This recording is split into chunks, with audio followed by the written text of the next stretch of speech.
On the night when apprehension about the banking sector has been revived by events in Italy, we deal with an Irish banking phenomenon. Jonathan Sugarman earned a reputation as a highly skilled banking executive specialising in risk management. He was employed in a number of IFSC financial institutions and then in UniCredit, a branch of the huge Italian bank, but the Irish branch was under the supervision of the Irish Central Bank and the Irish regulator.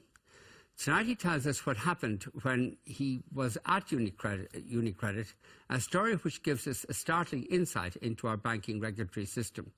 Later to discuss this story we'll be joined by Luke Ming Flanagan, now an MEP, Justine McCarthy, a journalist with the Sunday Times, Paul Sommerville, CEO of Sommerville Advisory Markets, and Hellen, Dalton, Senior Investment Manager at Cantor Fitzgerald. If you'd like to come to the programme, you can text us at 53131, place the word tonight before a comment, or send us a tweet at #B or email us at tonight@tv3.ie. I interviewed Jonathan Sugarman on Friday last, and this is the start of the interview. I'm an Israeli citizen. My mother was born in South Africa. I studied economics when I finished my 3 years of military service. I worked briefly for banks in Israel before I went on to work for the Dutch Ministry of Economic Affairs in The Hague. Later on, I went back to Israel, worked for another bank there before I left Israel for good in 1999, which is when I came to Ireland. Why did you come to Ireland? It seemed to me like the promised land, to be honest. At the time, before coming to Ireland, I'd spent a good few weeks in Paris and just trying to weigh up my options. And in the hostel where I stayed in Paris, I kept meeting a lot of Irish people. And I was quite enchanted. And Ireland was booming. And within 2 weeks of landing here, I had a job. I found a place to live. I was delighted. When did you start working for UniCredit Ireland? My first job in Ireland was with Microsoft Finance. And I later on started working for banks. I worked for 2 different German banks. Well, I worked at the same desk, but the banks were being renamed. So effectively, I've worked for about 3 or 4 German banks. But in practice, I had 2 German employers. Over what period? I was with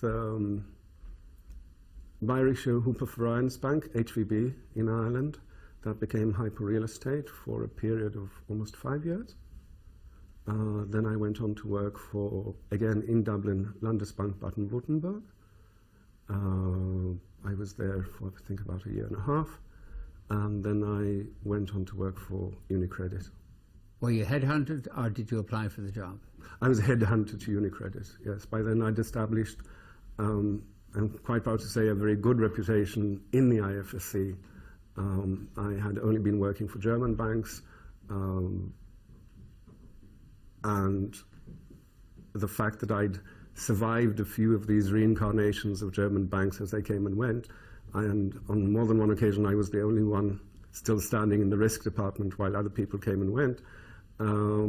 I had a certain reputation for being good at what I do.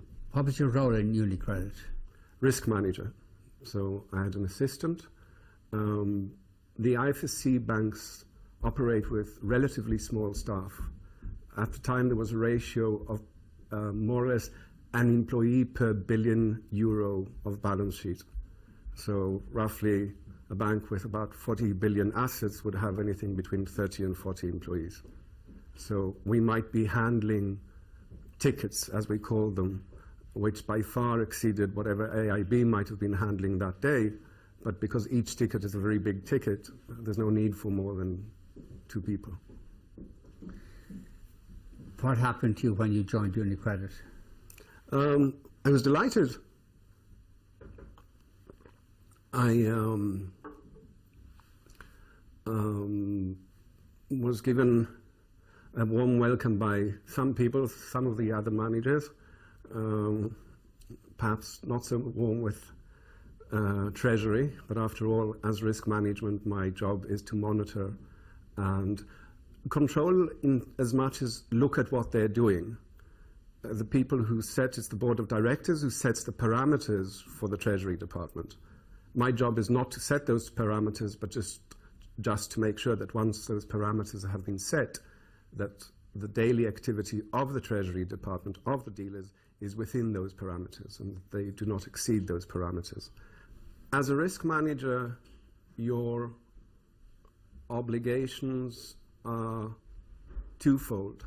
One, to the board of directors, which are, once the board of directors has set the parameters for the dealing room, for example, you may buy and sell German government bonds. You may not buy and sell gold and silver. So there would be a list of what can be bought and sold and to what extent. At the same time, I would be equally responsible towards the regulator, towards the licensing agency, that we are not in violation of the terms of our license. Because when you apply for a banking license in any country, you have to stipulate what kind of banking you want to do and how will you do it and what you will be trading. And again, as a risk manager, my job is to make sure that we keep within the limits of those conditions. When did problems start to arise in UniCredit? Probably within the first 2 or 3 weeks of the beginning of my job there.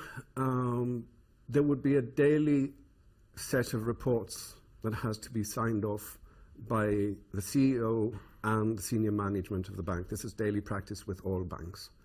As the risk management department, we produce these reports. For example, who are our biggest counterparts in our daily dealings, so that we know that if, for example, we're dealing with a bank called Lehman Brothers, when we read in the newspaper that Lehman's has collapsed, we know that that's one of our biggest counterparts. And we would list these risks daily. Likewise, we would list our exposure to foreign currencies. We would list our exposure to certain industries.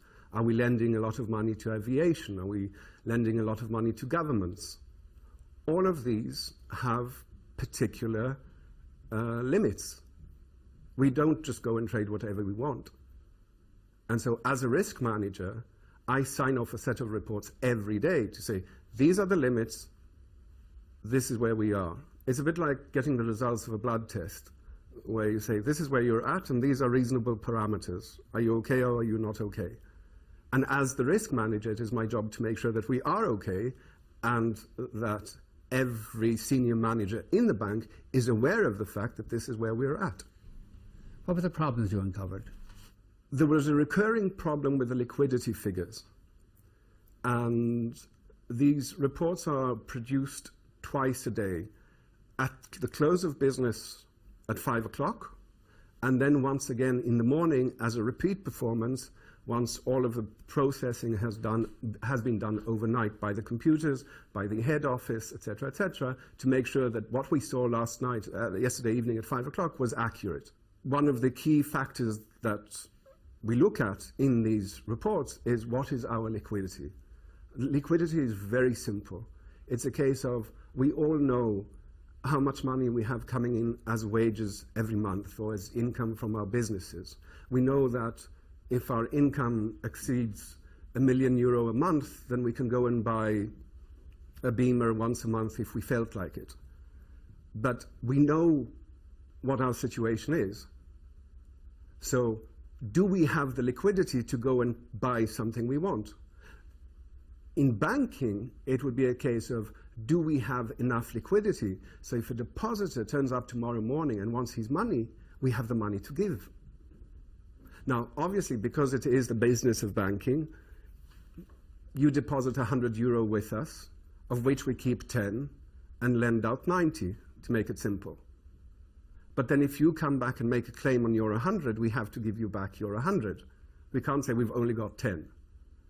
So at every point in time, we have to make sure that if a reasonable number of people come looking for their money, we've got money to give them. And that's liquidity. And so this concerns billions of euro every day. I mean, we could easily have done deals for 300, 400, 500 million euro per deal. So we have to make sure that if our counterpart arrives tomorrow morning to collect their money, that it's there. You can't just turn around and say, oh, I don't have it. And the need for the overnight guarantee was because all of the Irish banks ran dry. They didn't have it. Okay, but going back to the problems that you uncovered, what were they with regard to liquidity? So at a frequency of probably once or twice a week, the figures didn't reconcile. So as a risk management department, we had our own set of reports. Obviously, every bank has its own accounting department. They have their own set of reports.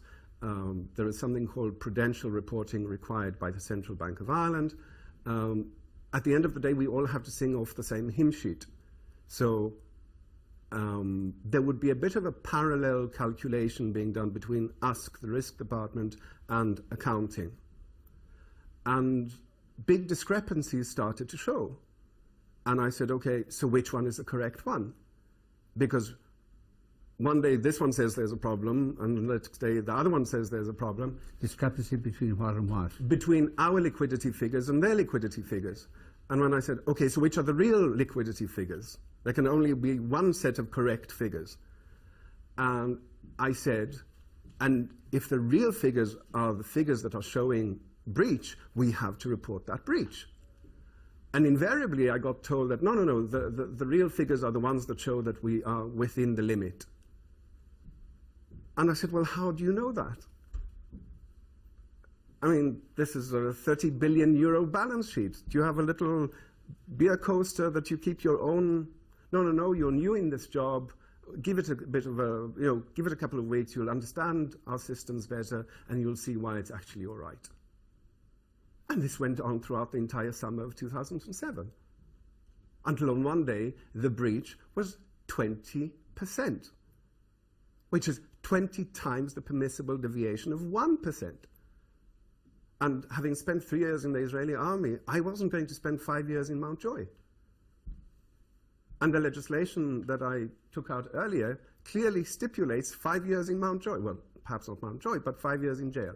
I put my foot down and I said, we are reporting this breach. Because I'm the risk manager. If tomorrow morning this bank collapses, it was on my watch that the bank collapsed. I am the one responsible. The CEO will turn around and say, yes, this is why I pay Jonathan the way I do. He's the one who's responsible. I, the CEO, signed off because my risk manager told me it was all right. And so we're coming towards the middle end of the summer of 2007. Northern Rock is collapsing. Europe, for the first time since the Second World War, is seeing people stand outside the banks frightened that all of their deposits have been wiped out. And I'm signing off reports saying that everything is fine when I know that it isn't fine. And what shocked me even further was the fact that having reported a breach of 20%, we're talking about billions here, the central bank did absolutely nothing. When did you report the breach first? I reported this breach during August of 2007. What was the form of your communication with the central bank in telling them of the breach? I drew up a letter which notified the central bank. Each bank operating in Ireland has a team responsible for it within the Central Bank of Ireland. So the letter we sent was to the attention of the head of the team who was responsible for UniCredit Ireland, the operations of UniCredit in Ireland. So the letter was addressed to him to notify him that according to section so-and-so of the law, we are now informing you that we are in breach. Did you send the letter, or was it sent by the CEO? The CEO signed the letter. At that stage, I was so adamant about the fact that I wanted to make sure that the central bank was going to receive their letter there and then. I hand-delivered the letter to the central bank on Dame Street. On that same evening? Same lunchtime. This is crucial. I'm billions out of pocket. Now, this can be... How many billions was it? I would say roughly 4 to 5. After the break, Jonathan Sugarman explains what happened after he notified the central bank of a breach of central bank regulations on liquidity, a breach of liquidity of between 4 to 5 billion euros.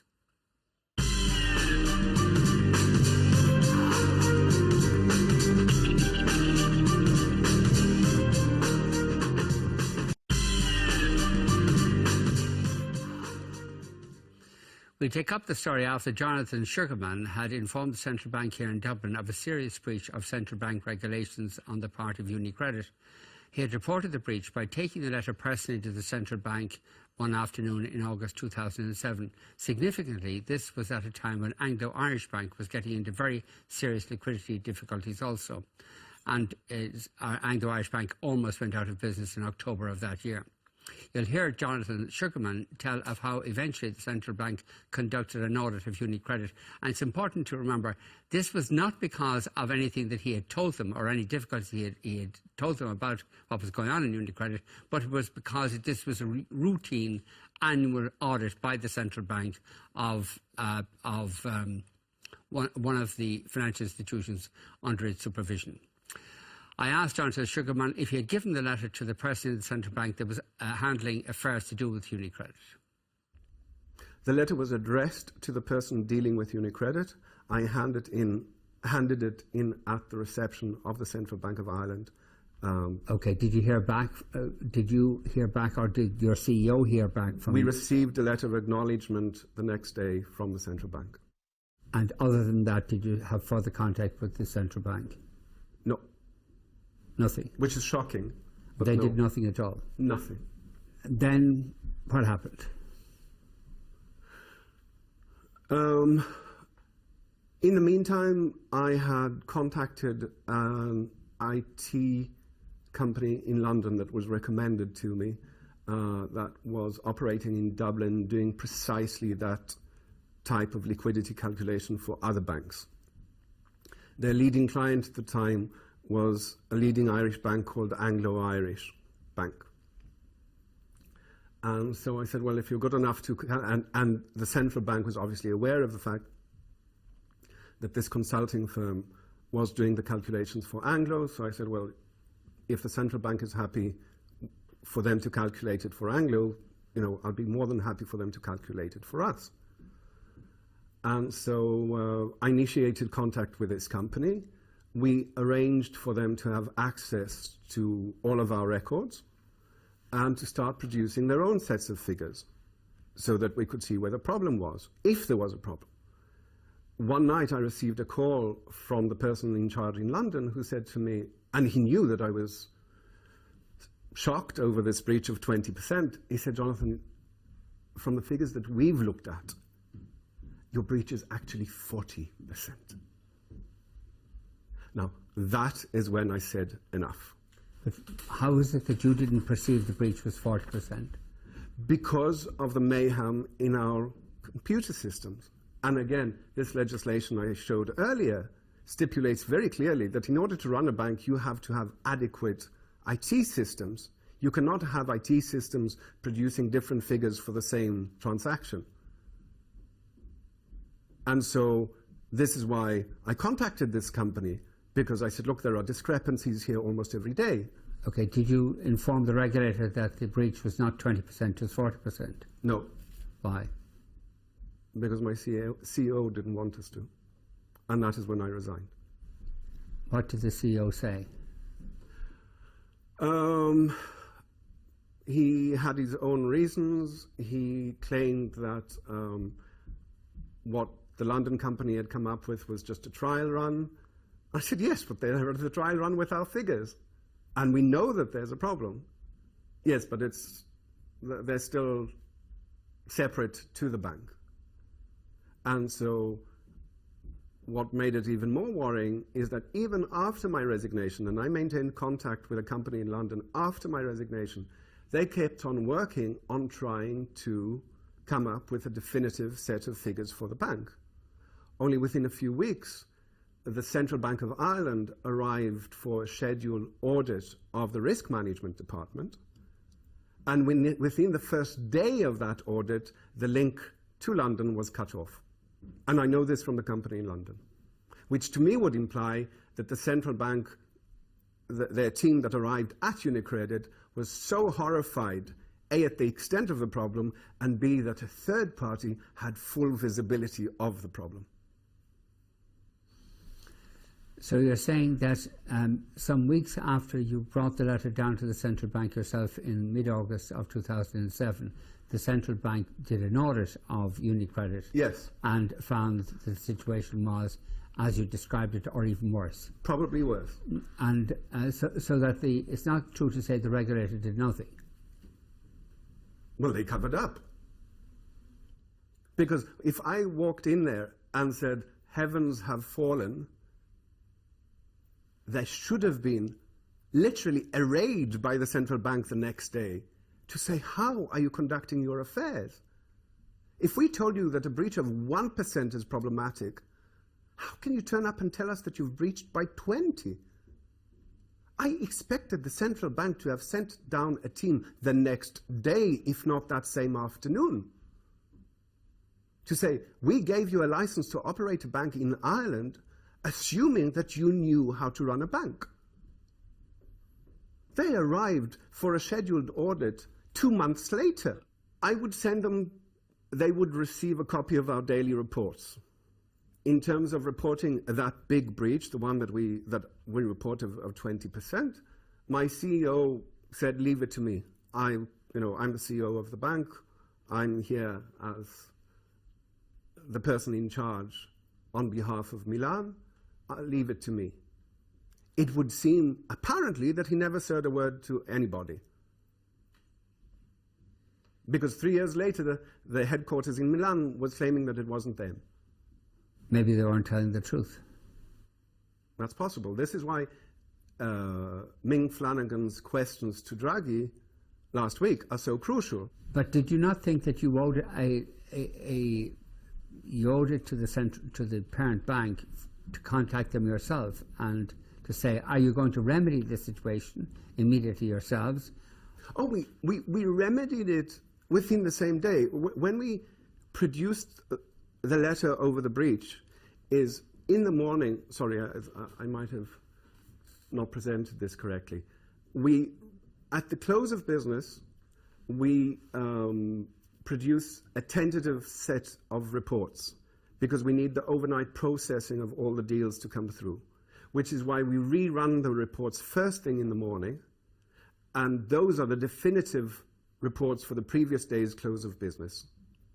So then, as soon as we know there's a problem, we can pick up the phone and say, look, we need another 5 billion. It doesn't really matter if we pick up the phone to our parent in Milan or any other bank and say, can I have 5 billion for a week? That's part of the business. They don't need to know why. So that was done. You borrowed 5 billion Yes. from another bank or the parent company? I don't know that the Treasury does that. All I know is that my liquidity Okay, for the end of the next day was perfectly all right. What's the state of the Irish banks, in your opinion? Abysmal. Why should we keep continuing to pay for, how many is it, 5, 6 boards of directors of banks that were all had to be bailed out? Why?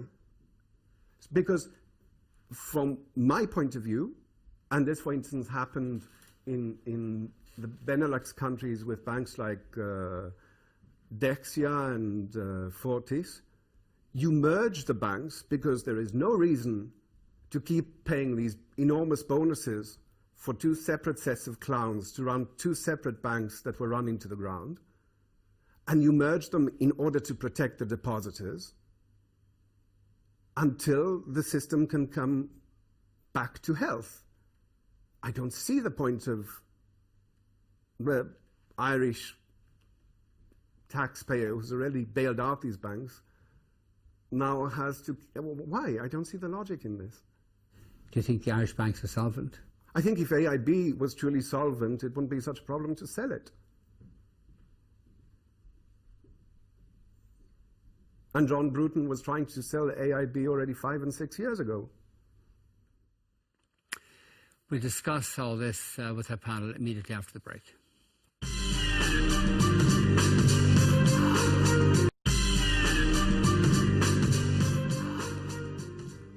With us are Luke Flanagan, independent member of the European Parliament, Justine McCarthy, political correspondent of the Sunday Times, Paul Sommerville, CEO of Sommerville Advisory Markets, and Hellen Dalton, senior investment manager at Cantor Fitzgerald. If you'd like to come to the programme, you text us at 53131, place the word tonight before a comment, send us a tweet at #B or email us at tonight@tv3.ie.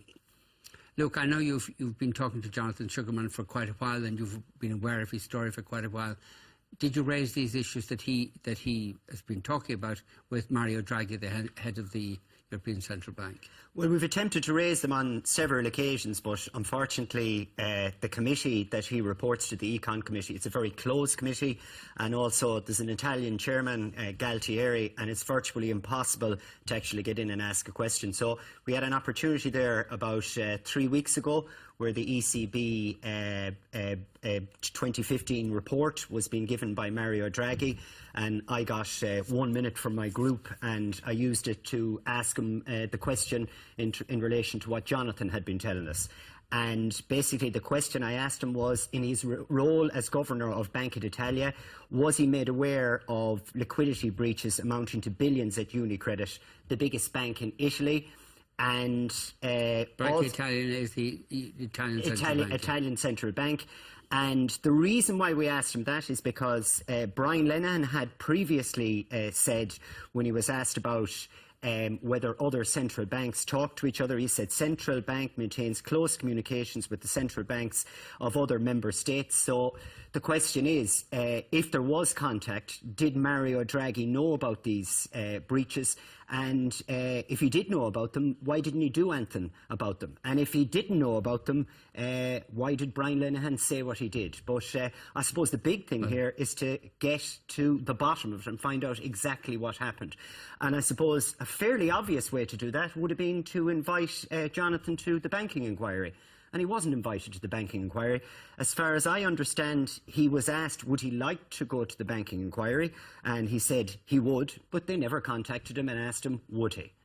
And I think that's extraordinary, because obviously this man has something to say.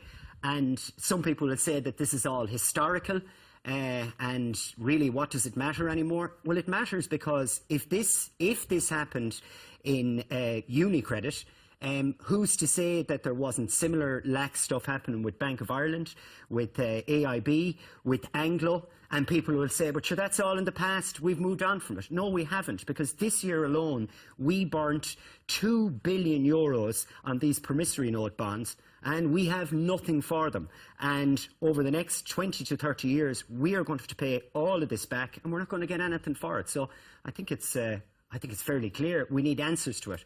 Mario Draghi didn't answer the question, and he said he'd do it in writing. So we have to emphasise, of course, that the points made by Jonathan Sugarman are allegations, and we don't have proof that that what he says happened.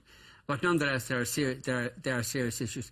And it seems to me, Justine, that the most serious issue that he raised is that after the central bank started to conduct its scheduled annual audit and discovered what was going on in the bank, that the link with the London agency that was overseeing what was happening in the bank was cut. Whether that was cut by the central bank or cut by UniCredit, we don't know, but that would seem to be worrying, that there was an attempt to cover up what was going on. That sounds very sinister. He talks about this in the book as well, and he seems to think that it was the central bank that actually cut the link, and that this was to cover tracks. I think we do have to be very aware that we just have his side of the story. I've no idea what the central bank's response is to all of this. I would love to hear what they're going to say.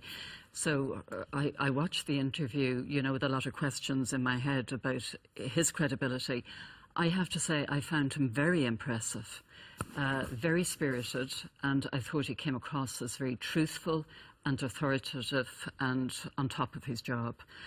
I am inclined to despair after hearing that interview, after we've had several inquiries into the collapse of the banking system in Ireland, which culminated in this sort of trophy Oireachtas banking inquiry that everybody was clamouring to get onto, and there was a big brouhaha about trying to get the report finished. Why was this man not invited to that inquiry? That is absolutely extraordinary. I don't agree with Ming. I think people will be very exercised about this. People will not say we have moved on, because I think the majority of people in the country are still suffering very serious distress as a result of having to pay almost 70 billion to rescue the banks. Paul, accepting that what Jonathan Sugarman are, from our perspective, just allegations as of now, are you surprised by what he said? No, I admire the man for coming out, but I think he's very naive. I mean, you tell that he's definitely not Irish, because any Irish person knows whistleblowing in Ireland is a thing that is not done. You know, he was very naive. We despise whistleblowers in this country, and exactly what has happened to him has happened many times. So the Green Jersey Brigade put on their jerseys, tried to hide the facts. I mean, what he's suggesting happened in this bank, we know happened in all the Irish banks. So it's not allegations anymore. We know this for a fact, that this is how we run. And you know, the Wall Street Journal in 2005 said that Ireland was the Wild West of economics and finance, and that's exactly what happened. The reason UniCredit was in Dublin is because we had no regulation. All these banks, do you think they came for the weather? This is the reason they were in the IFSC, and our politicians cheered it on. So it doesn't surprise me in the slightest of what he said. And, you know, there's much worse, I'm sure, to come down the line. Helen, what do you think? Are you surprised by what he said? By the allegations that he's made? I can't say that I'm particularly surprised. There was definitely a light touch regulation pre the crisis. Jonathan Sugarman is obviously a man of great integrity. And again, it's telling, as Paul mentions, that being a non-Irish individual, perhaps his military background caused him to want to do the right thing, whereas perhaps others have been too worried about their family and the roof over their head to put themselves out there. I think whistleblowers in this country have caused themselves a huge amount of grief, without a doubt, and Jonathan Sugarman is just another example of that, without a doubt. I mean, don't forget, our regulator went into the banking inquiry, and the main thing he said was he didn't recall, he didn't remember. That was, you know, so we rewarded him by a huge payout. You know, I think it was something like 630,000 we gave him for not recalling anything. But yet this man has been in the wilderness for 7-8 years, and no one cares anything about his story. Of course, now it's convenient for the story to come out, so I'm sure he'll be all over the news for the next couple of weeks, and all politicians will be on your show saying, wasn't it terrible? But the politicians were there at the time. This was how Ireland operated. This is not a surprise. This is exactly how the banking system got into the trouble. So you can be absolutely sure that what was going on in UniCredit was absolutely going on in all the Irish banks, and probably much worse. But this is a much bigger story than just an Irish story now, because you have the connection with the Italy, yeah. Germany. It's very clear from the story that he tells that he believes that Germany punished Ireland in a way, for allowing the whole thing to collapse when they used the light touch regulation of Ireland. The German banks, German politicians were happy to have that, to have Ireland there as a backdoor for them. Don't forget, the biggest banking collapse in Ireland was a German bank, DEFA Bank, you know, which happened down the IFSC. Again, because of the embarrassment, the Germans actually bailed it out without, you know, basically they got another German bank to buy it, you know, as Jonathan has said in his book. So, you know, don't perceive it was just the Irish banks, but of course this is how the banking system operates. You know, the banking system is basically at the moment fraudulent and racketeering, and that's what's going on. Is there reason to be particularly worried about what he said, about what essentially was what he's alleged, essentially about an Italian bank, given the state the Italian banks are in at the moment, and given the fragility, the possibility that some of them will collapse in the next short while? That's why when you say it's an Irish problem, okay, it seems to be an Irish way of dealing with things. But Mario Draghi, when he was asked these questions, when you're asked a question orally, it'd be nice to get an answer. But he's told us he'll give us the answer back in writing. And when he was presenting that report, he spoke about the credibility of the ECB. Well, the credibility of an institution has an awful lot to do with what their head does. And if the head of that institution doesn't answer basic questions like this on liquidity, which was on his watch, well, this is more than an Irish problem. This is a European problem and a problem for the euro. If we were to say that everybody who doesn't answer a question lacks credibility, then the situation would be completely hopeless. But Paul, are you apprehensive about what's going to happen in Italy now? People are saying that there's a need a bailout of something in the region of 360 billion euros. That's the bad debt situation. No. What you're discussing here is what happened in the last financial crisis. You're still discussing the last financial crisis. If and when there's another financial crisis, which I expect, it's going to be totally different. What you have now is every bank is now attached to the central bank, because what they've been doing through quantitative easing is buying government bonds and loading their balance sheets with government bonds. The banking crisis in Italy will not collapse the same way, say, the Irish banking system did, because at some stage we will have to either bail in the banks or bail out the banks. Now, most people at home don't realise that the new law states that we'll have bail-ins, which means that the depositors of the bank will have to lose money, the bondholders will lose money as well. The chances of that, Mario Draghi actually enacting that, are slim to none. Okay. And that's why the financial markets Hellen, did so well today. Hellen, as a senior investment manager in Fitzgerald Carter, are you apprehensive? What are you telling would-be investors? Well, what was interesting today was we had a momentary blip of markets going down this morning when markets opened after the no vote, the referendum in Italy, which will definitely have a knock-on effect on at least 8 banks in Italy. And instead, we've seen markets rally across Europe, across the US, and whilst Italy ended the day down, it was fractional. It's interesting that we're talking about UniCredit because they've just recently announced that they're about to sell one of their units, Pioneer, and that is in an effort to try and keep themselves capitalised. There's the other bank that's making the headlines at the moment in Italy is Monte dei Paschi, and that's seen its share price fall by 83%. All of this year, all of this should indicate grave problems, but instead, with the no vote in Italy, really what it's meant is the ECB is probably going to extend its quantitative easing program, which just means more morphine for the markets. This is what... OK, I'm afraid we've got to go to another break, and then we'll preview tomorrow morning's newspapers. Join us then.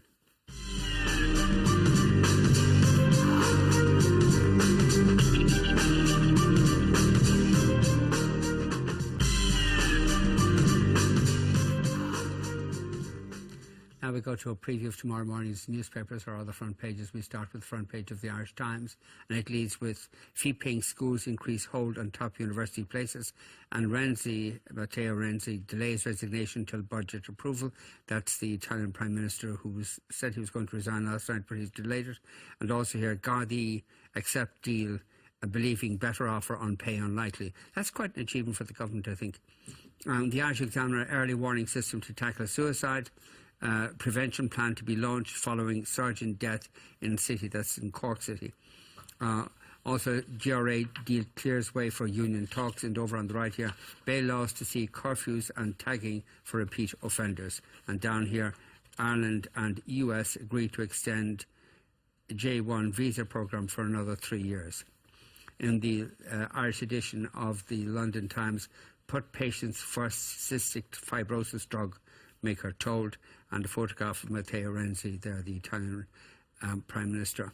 And in the Irish Daily Mail, Dennis Naughton scraps Coatley plan to make people pay by weight of bin, and dumped new bin charges are axed. OK, Renzi delays resignation until budget approval. Does that suggest he's having second thoughts about resigning, I wonder? I don't think there's much surprise there, to be quite frank. But to be honest with you, Italy has seen 63 governments in the last 70 years. Prime ministers, yeah. Prime ministers. So it's and they've done pretty well, really. They're very good at delaying things. They're very good at delaying things. The quick recycling of prime ministers seems like a good idea, no? Wouldn't have thought for it.